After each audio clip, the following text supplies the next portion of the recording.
फातिमा की रानी माँ, प्रभु यीशु की माँ, आसरा तू ही है माँ।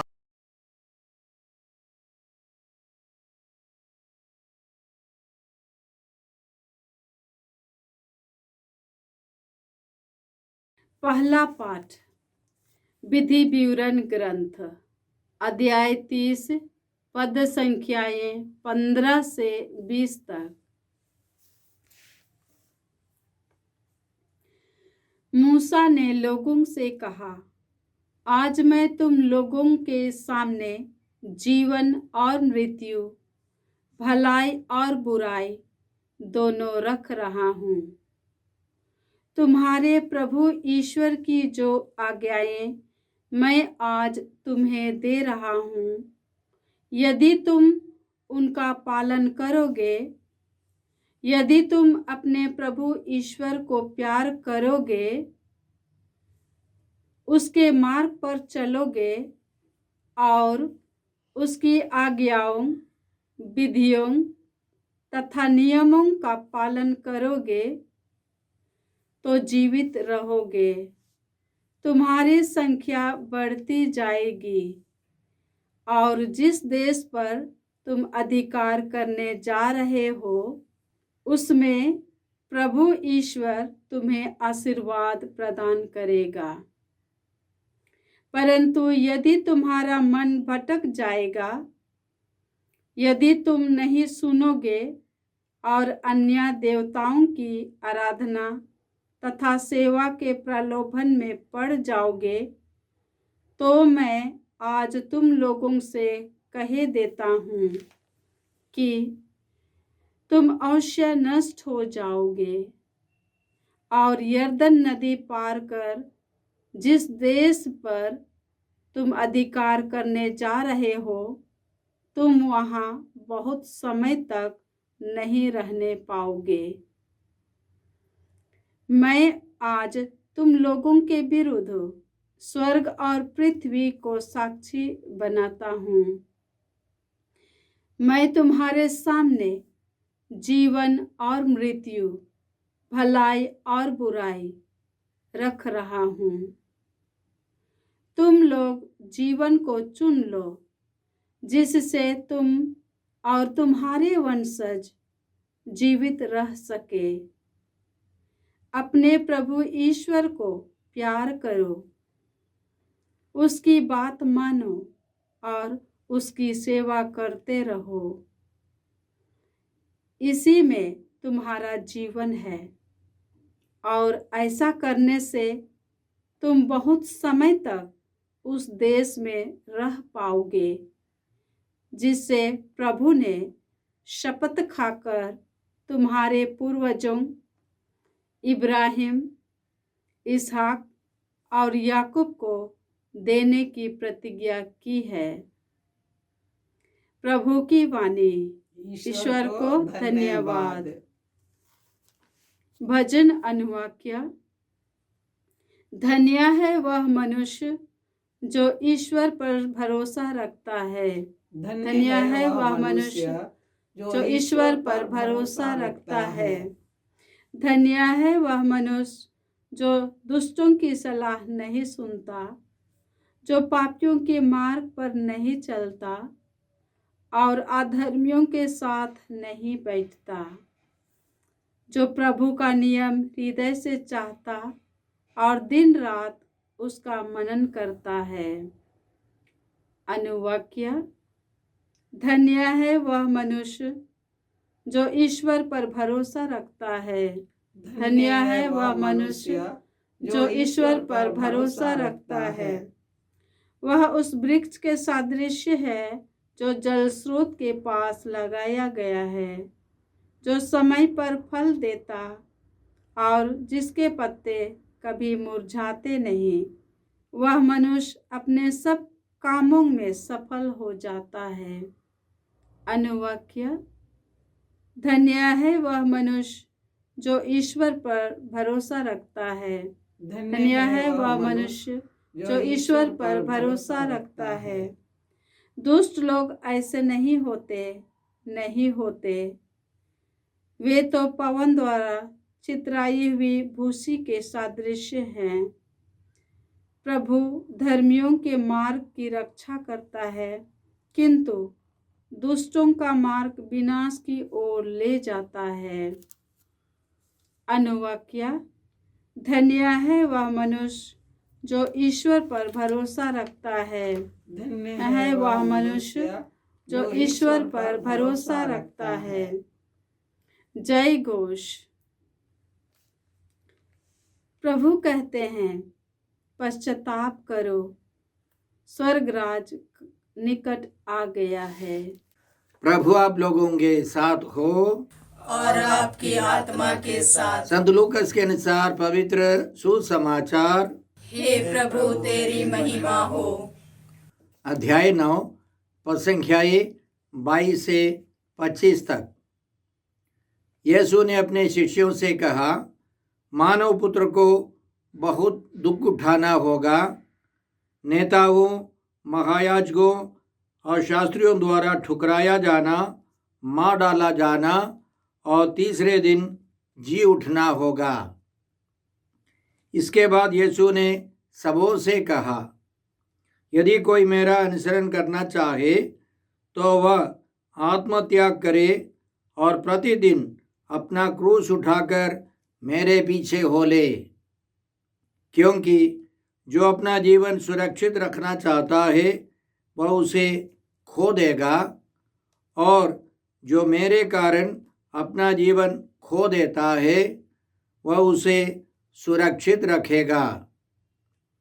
मनुष्य को इससे क्या लाभ यदि वह सारा संसार तो प्राप्त कर ले, लेकिन अपना जीवन ही गंवा दे या अपना सर्वनाश करे। प्रभु का सुसमाचार। हे क्रिस्त तेरी स्तुति हो। जय यीशु क्रिस्त में प्रिय भाई और बहनों, हम लोग 40 काल में प्रवेश कर चुके हैं। यह विशेष रूप से प्रार्थना करने का समय है, त्याग, तपस्या और दूसरों की सेवा करने का समय है। हमें और पवित्र होने के लिए कलीसिया समय देती है। इसलिए आज का पहला पाठ विधि विवरण ग्रंथ से है, अध्याय 30 पद संख्याएं 15 से 20 तक। इसमें हमने सुना कि ईश्वर ने हमारे सामने जीवन और मृत्यु, एक तरफ जीवन दूसरे तरह मृत्यु रखी है। हमें चुनना है। हम जानते हैं कि ईश्वर ने हमको चुनने के लिए शक्ति दी है, अच्छाई और बुराई को चुनने के लिए शक्ति दी है। उत्पत्ति ग्रंथ अध्याय 1 में हम पढ़ते हैं कि ईश्वर ने मनुष्य को अपने प्रतिरूप बनाया। ईश्वर ने मनुष्य को अपने ही प्रतिरूप में बनाया। ईश्वर का स्वभाव है अच्छाई और बुराई को परखने का, और इसलिए ईश्वर ने बाद में समय की पूर्ति में 10 नियम दिए, कैसे हमको समाज में रहना है, कैसे हमें ईश्वर के प्रति भक्ति रखनी है, रिश्ता रखना है। इसलिए मूसा ने लोगों के सामने ईश्वर के नियम रखे हैं। ईश्वर की इच्छा प्रकट की है, आज मैं तुम लोगों के सामने जीवन और मृत्यु, भलाई और बुराई दोनों रख रहा हूँ।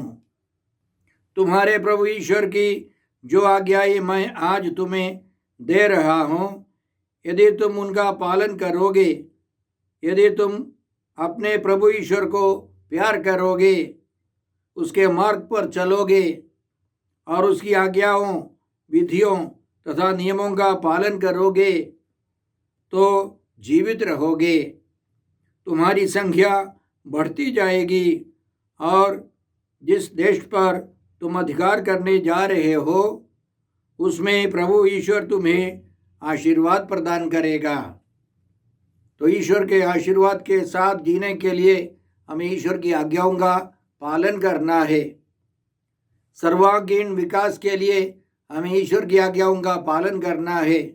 हमारी भलाई के लिए ईश्वर ने जीवन हमारे सामने रखा है, साथ साथ मृत्यु भी। हमें जीवन को चुनना है। जीवन को चुनने से फायदा है। और इसके विपरीत में ईश्वर कहता है, यदि हम मृत्यु को चुनेंगे तो विनाश ही विनाश होगा। इसलिए ईश्वर कहता है, यदि तुम्हारा मन भटक जाएगा, यदि तुम नहीं सुनोगे और अन्य देवताओं की आराधना तथा सेवा के प्रलोभन में पड़ जाओगे, तो मैं आज तुम लोगों से कह देता हूँ कि तुम अवश्य ही नष्ट हो जाओगे। और यरदन नदी पार कर जिस देश पर तुम अधिकार करने जा रहे हो, तुम वहाँ बहुत समय तक नहीं रहने पाओगे। हमें इतिहास से पता चलता है कि बहुत सारे इस्राएलियों ने ईश्वर के नियम को तोड़ दिया। इसलिए असीरिया के सैनिकों ने आकर उनको बर्बाद कर दिया। बहुत सारे लोगों को बिखेर दिया, 10 गोत्र के लोगों को बिखेर दिया। और यरूशलेम के आसपास यूदा और बेन्यामीन वंश के लोग थे और पुरोहित बच गए थे। और फिर बाबुल के सैनिकों ने आकर उनको हरा दिया और अधिकांश लोगों को वे लोग बाबुल ले गए गुलाम बनाकर। और 70 साल के बाद वे वापस आ सके। और उसी तरह इस्राएलियों के जीवन में हम देखते हैं, जब कभी वे ईमानदार थे, वे ईश्वर के आशीर्वाद से अच्छी तरह जीत सके। आज भी यह लागू है। हमें ईश्वर की इच्छा के अनुसार जीवन बिताना है। इसलिए ईश्वर ने हमें अपने वचन बाइबल दी है। मूसा ने आज के पाठ के अंतिम में यह भी समझाया, तुम लोग जीवन को चुन लो जिससे तुम और तुम्हारे वंशज जीवित रह सके। अपने प्रभु ईश्वर को प्यार करो, उसकी बात मानो और उसकी सेवा करते रहो। इसी में तुम्हारा जीवन है और ऐसा करने से तुम बहुत समय तक उस देश में रह पाओगे जिसे प्रभु ने शपथ खाकर तुम्हारे पूर्वजों इब्राहिम, इसहाक और याकूब को देने की प्रतिज्ञा की है। ईश्वर की पहली आज्ञा है हम ईश्वर की आराधना करें। दूसरी आज्ञा है हम ईश्वर का नाम आदर के साथ लें, उसका नाम व्यर्थ नहीं ले। और साबत का दिन हमारे लिए रविवार का दिन पवित्र रखना है। यह हमारा सबसे महत्वपूर्ण कर्तव्य है। इसलिए आज का भजन स्तोत्र 1 लेकर हमने यह घोषणा की, धन्य है वह मनुष्य जो दुष्टों की सलाह नहीं मानता, जो पापियों के मार्ग पर नहीं चलता और अधर्मियों के साथ नहीं बैठता, जो प्रभु का नियम हृदय से चाहता और रात दिन उसका मनन करता है। वह उस वृक्ष के सदृश है जो जल स्रोत के पास लगाया गया है, जो समय पर फल देता है और जिसके पत्ते कभी मुरझाते नहीं। वह मनुष्य अपने सब कामों में सफल हो जाता है। तो हमें सफलता चाहिए तो हम ईश्वर की आज्ञाओं का पालन करना है। दुष्टों, शैतान की बातों पर ध्यान नहीं देना है। इस दुनिया की ओर आकर्षित नहीं होना है। हमें पवित्र जीवन बिताना है। प्रतिदिन हमें बाइबल पढ़कर उन वचनों पर मनन करना चाहिए और उन आदेशों के अनुसार जीवन बिताना है। यह ईश्वर चाहता है। इस 40 काल में हम लोग विशेष रूप से इन वरदानों के लिए प्रार्थना करते हैं। आज के सुसमाचार में प्रभु यीशु हमको समझाते हैं कि उनको बहुत दुख उठाना होगा, मरना होगा, लेकिन तीसरे दिन जी उठेंगे। साथ साथ प्रभु अपने शिष्यों को, अपने अनुयायियों को प्रेरणा देते हैं, प्रोत्साहन देते हैं कि हम प्रतिदिन उनके समान अपना क्रूस, अपना दुख उठाकर उनके पीछे हो ले, उनसे सीख करके आगे बढ़े। मेरा अनुभव है, बहुत सारे विश्वासी ईसाई लोग भी जो बाइबल पढ़ते हैं दुख का रहस्य नहीं समझते हैं। जब दुख आने पर, संकट आने पर वे विचलित हो जाते हैं, ईश्वर से सवाल करते हैं, बहुत सारे लोग निराश हो जाते हैं। लेकिन प्रभु यीशु हमको इसी तरह समझाते हैं। संत यूहन्ना के सुसमाचार अध्याय 16 पद संख्या 33 में, संसार में तुम्हें क्लेश सहना पड़ेगा, संसार में तुम्हें दुख सहना पड़ेगा, परंतु ढारस रखो, ढारस रखो, मैंने संसार पर विजय पाई है। इसी प्रकार हमारे लिए भी दुख का अंत खुशी होगी, आनंद होगा, पवित्र आत्मा का अभिषेक होगा, शांति होगी। इसलिए संत पौलुस कलोसियों के नाम पत्र अध्याय 1 पद संख्या 24 में इस प्रकार लिखते हैं, इस समय मैं आप लोगों के लिए जो कष्ट पाता हूँ उसके कारण प्रसन्न हूँ। मसीह ने अपने शरीर अर्थात कलीसिया के लिए जो दुख भोगा है, उसमें जो कमी रह गई है, मैं उसे अपने शरीर में पूरा करता हूँ। हम विश्वास करते हैं यह सच्चाई है कि यीशु का दुख भोग परिपूर्ण है। यीशु ने जो किया है मानव मुक्ति के लिए वह सब परिपूर्ण है, लेकिन कलीसिया में यीशु के शरीर में कमी रह गई है। पवित्र कलीसिया यीशु का शरीर है और कलीसिया यीशु की कृपा पाने में कई स्तरों में असमर्थ है, तो कलीसिया के सदस्यों को दुख सहना पड़ेगा, प्रभु यीशु के दुख में शामिल होना पड़ेगा। इसलिए हमें विचलित नहीं होना है। जब दुख आएगा, कष्ट आएगा, समस्या आएगी, तो हमें विचलित नहीं होना है। कुरिन्थियों के नाम दूसरे पत्र में संत पौलुस इसी तरह लिखते हैं, अध्याय 1 पद संख्या 3 से, धन्य है ईश्वर हमारे प्रभु यीशु मसीह का पिता, परम दयालु पिता और हर प्रकार की सांत्वना का ईश्वर। वह सारी दुख तकलीफ में हमको सांत्वना देता रहता है। वो सारी दुख तकलीफ में हमको सांत्वना देता रहता है, जिससे ईश्वर की ओर से हमें जो सांत्वना मिलती है उसके द्वारा हम दूसरों को भी उनकी हर प्रकार की तकलीफ में सांत्वना देने के लिए समर्थ हो जाए। हमारे दुखों के द्वारा हमको सांत्वना मिलती है और साथ साथ वह सांत्वना हम लोग दूसरों को भी दे सके जिनके जीवन में बहुत कष्ट है। मैंने कई व्यक्तियों को देखा जो दूसरों को सांत्वना देते हैं और उनके जीवन में बहुत कष्ट है। हर समाज में जो सबसे ज़्यादा कष्ट सहते हैं वे दूसरों को आसानी से सांत्वना देते हैं।